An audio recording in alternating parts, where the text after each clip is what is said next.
Hello everyone, welcome to Gardening TLC. I am Michelle and I live in Northern Illinois, Zone 5. We are going to spend the day today in my garden because I have some garden projects that I want to get done. It is the middle of July, everything's looking really good. I want to get a garden tour done by the end of the month, but I really want to knock out some projects before I do the tour. So come with me today and let's get them knocked out. Come on!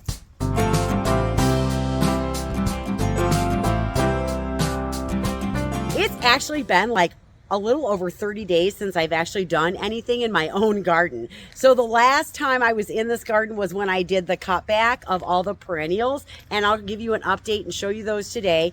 And outside of just watering my annual pots and feeding them with Miracle-Gro, which I actually missed a couple of their feedings, that's really all I've done. I've been busy out doing landscaping. We've had some storms come through, so I've been busy at the garden center. And I have these projects that I've been wanting to get done. And I've been just piling things over here and piles over here. And I'm just like, oh my gosh, there's too many projects. I got to button some of this up. So that's what we're going to do today.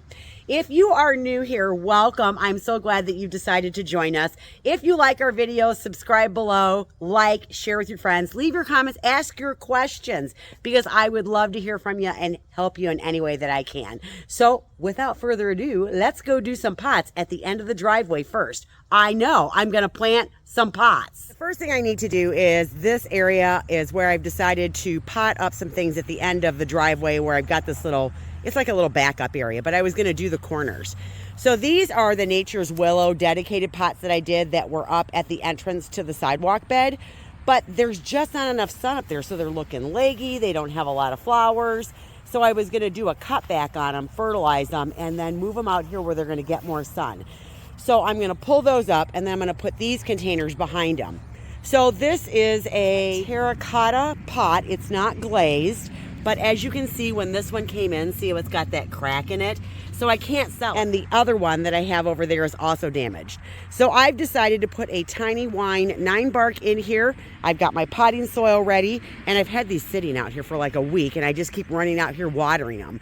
Then I was going to underplant them with some of the coral sedum and the bubblegum supertunias. That's what I had left at the store, and I just haven't gotten around to planting those. So that will be one of the things that we're going to get done today for sure, because I'll tell you what, keeping those little bitty pots alive now that it's July is really hard to do. We originally did these pots and they flanked the sidewalk going up to the sidewalk garden, and they just are not getting enough sun there. This one actually looks better than the other one, but we did the Peachy Keen Super Beanas in here from Proven Winners. We have the Saffron Fringe Petunias, and see, they're just not as pretty as they should be.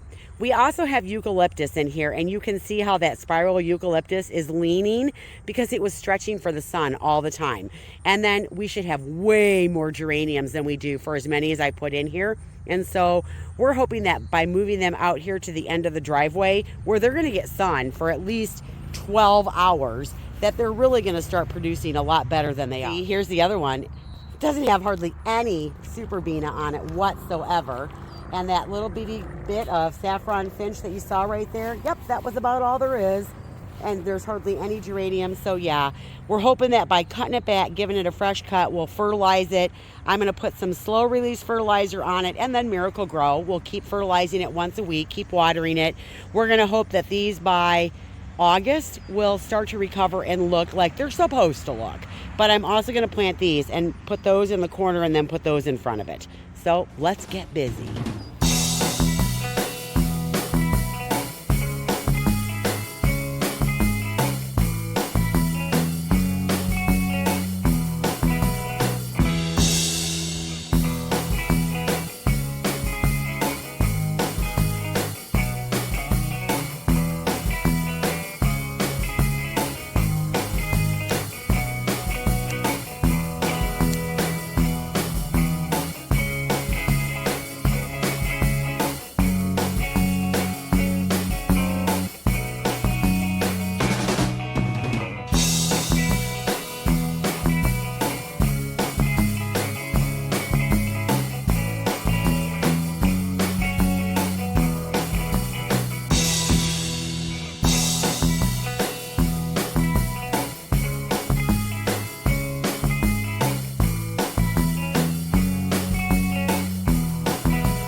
pretty pleased with how these turned out. So I am glad that we did the cutback and that we moved them out here.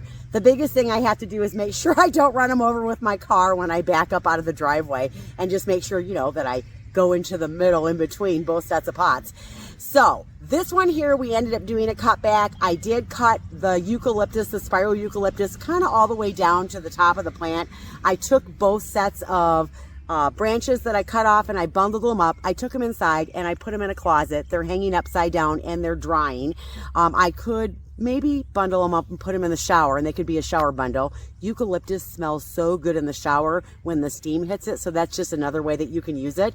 But these are gonna totally rejuvenate. Now what I did after I cut them back was I did fertilize them with Garden Tone. I also fertilized the big pot with Garden Tone, and so this will give it some fertilizer later on. And I used the Bloom Booster flower food from Miracle Grow. That's what you saw me put in my watering can. So that's a 2-gallon watering can. I put 2 scoops of the Bloom Booster, and I used that 1 watering can to feed all 4 pots. I love the way this one turned out. Now this is a 9 bark. It's a dwarf 9 bark called Tiny Wine by Proven Winners. It grows in zone 3 through 7. Now, if you're going to try to overwinter a shrub in a pot, you do need it to be able to handle a zone 2 zones colder than the one that you live in. So I live in zone 5. These are zone 3. That means I should be able to overwinter them in the pot. Now I'm going to pull mine in the garage because these are terracotta pots, and here it's the pot itself that might not overwinter well. They might crack and break out in the cold, but they'll probably do just fine in the garage.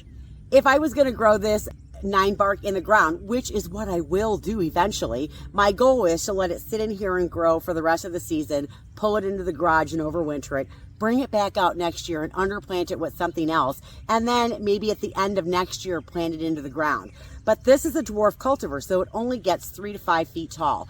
Now 9 barks typically, to keep their great shape, don't require pruning, and once you prune on them, you have a hard time getting them to go back into that beautiful shape that they were.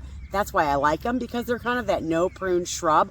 And I like this one, 3 to 5 feet. That's a great size for me to plan to put into maybe a new bed or a different bed next year at the end of the year. So I love that we put those in there. I like the underplantings that we did with the sedum, which is the coral sedum from Proven Winners, and the petunias, the bubble gum. I did cut them back. They were pretty leggy, and I want them to recover and be bushy and full.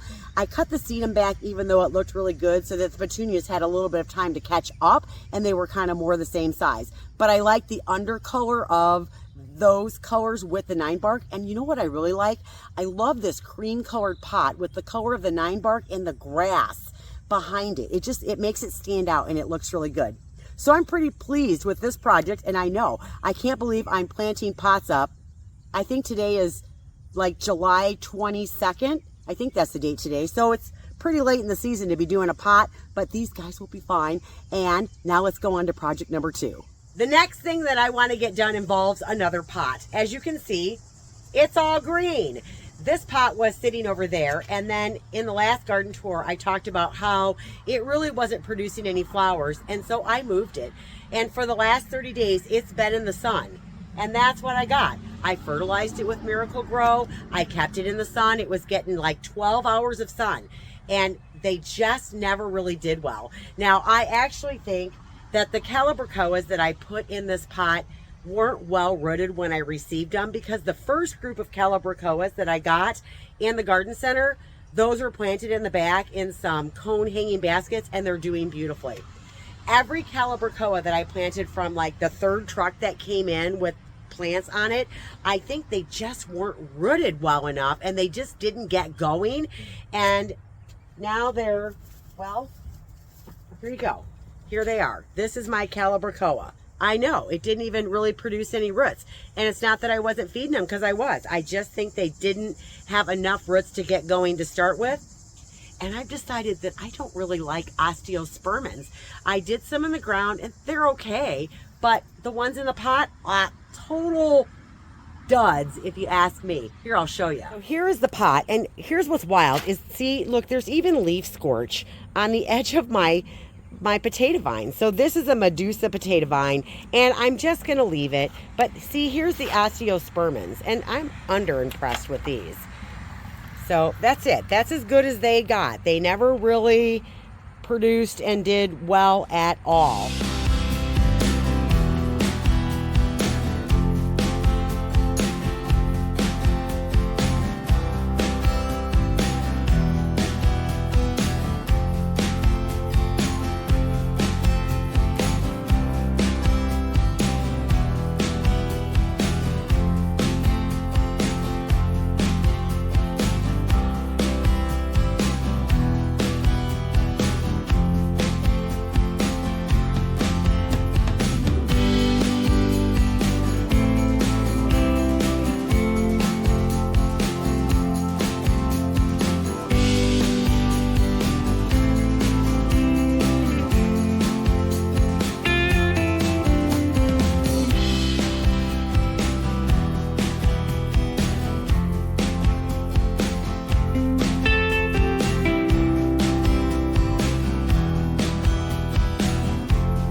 So one of the things I noticed when I was cleaning out the pot was I had earwigs in there. So I am going to bait with some bug and slug killer. This is really a good bait for the earwigs as well. So what I'm going to do is it's about maybe a teaspoon.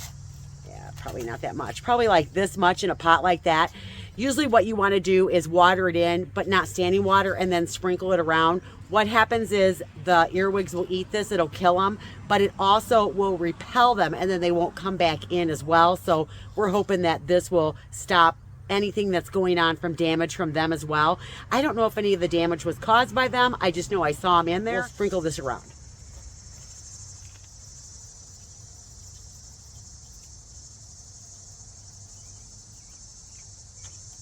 The one thing when you use a product like this is you don't leave piles of it. You do want to scatter it around. You don't want to apply more than 3 applications in a 30-day period. I use this also around my hostas or things that I see the earwigs eaten in my garden as well. The biggest problem I've had with this product this year not working well is we've had so much rain that I have to keep applying it, and it can get expensive doing that. So at one point I just gave up and stopped applying it, but now I think we've got drier weather coming where we're not having rain like every other day or every day. So hopefully I can get this in the garden and get some of the damage that's happening to my hostas to stop. Nothing spectacular at this point, and yes, I did cut that coleus back quite a bit because I need it to bush out, not be tall and leggy. I've got the grass in the back, and then I did prune out a little bit of the potato vine so that it would have room to grow, and I put the wire vines in. So nothing spectacular, more of a foliage planter than anything else. It looks very unbalanced, but it looks better than dead plants, so I'll take it. You guys might have also noticed that I moved Eloise over here, and the reason being is she was getting too much sun out there, and you know what? I don't go out there as much, and I want to see her because I like her, so I moved her here, and I see her every single day. Every time I see her, she just makes me smile, and isn't that what gardening's for? So now she's living right here and loving her life. I'm loving her life there. We are going to be working on this bed next. There's just a couple things that I want to get done in here. Everything's looking really good. My biggest, I guess, challenge this year in this bed is I have a rabbit out here, and the rabbit is eating certain things. So for example, it ate the centerpiece right out of my container here. So we are going to add a fountain grass to that. I had potato vines in the ground, and guess what? The angelonia are doing really well, but the rabbit is eating the potato vines. And remember the asters that I said I didn't know if I was going to keep them or not? I was going to kind of wait and see how they did. Well, the rabbit made the decision for me because it ate all the asters. The other thing I want to do out here, though, is I do want to get another penstemon in the ground. I decided I want to put a 4th one in the ground. We had one at the garden center, so we're going to get that in the ground. I was going to show you real fast. Here's the solar flare baptisia that we cut back about a month ago. Recovering just fine. Looks like a little plant now, and I love it this size. So I love it when it's big and it blooms, and I love it that I can cut it back and it can recover and look tidy and neat in the garden as well. I also need to cut back my coreopsis. This is a Zagreb blend, and as you can see, it is all done blooming. But if I trim off with my shears all of those little flowers, this will reflush and bloom again, and my turtles can swim amongst the flowers once again. Also, I am going to be adding a veronica. I have one veronica right here that I'm going to add to the garden. I felt like I needed another one right there, so we're just going to pop that in the ground.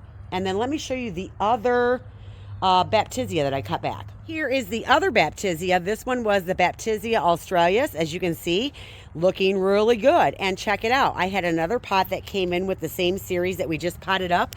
This one also had a hairline crack in it right there and one on the other side.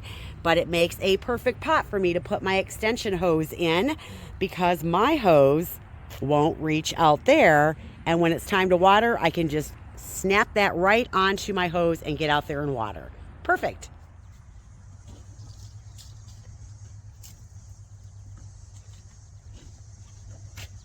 Did you guys see my new pop-up bag? I love this thing. So instead of carrying a bucket around, which is what I normally do, I finally broke down and got a pop-up bag. So this one is by Gardeman.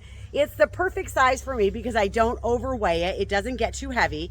It's got 2 straps on it that I can handle. It carries a lot more in it than I'll ever get in a bucket. And I basically just take this around with me, and when I'm done, I dump it into my paper bag with the chute, which is what I have to use for disposal. I love this thing. I don't know why I didn't get one sooner.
Wow, I'm pretty happy with what I got done in the garden today. 3 projects that I can check off that are totally done, making the garden look a little better. So I'll tell you, gardening is not an event, you guys. Gardening is a process. And I love being out here finding those little projects to do to make my garden better. We have a design video coming up, so stay tuned for that. I really want to button up that back garden area behind the deck. There are so many open holes in there, and I keep going back and forth on what it is that I want to do. So we're going to do a design, and then we're going to button that one up because I want that one done. Don't forget to send your pictures in for Garden Gab. Send them in landscape format. Send me one thing in your garden right now in the month of July that looks absolutely fabulous. Tell me who you are, where you live, what zone it is, and what we're looking at, and we will share those during Garden Gab, which now will be the first Saturday of the month. So stay tuned for the first one in August, and then we're going to do a live one right there. Make sure you tune in, set your calendar. I'm Michelle. Spend some time in your garden today, you guys. It needs a little TLC, and so do you, and we'll see you next time. Bye, everybody.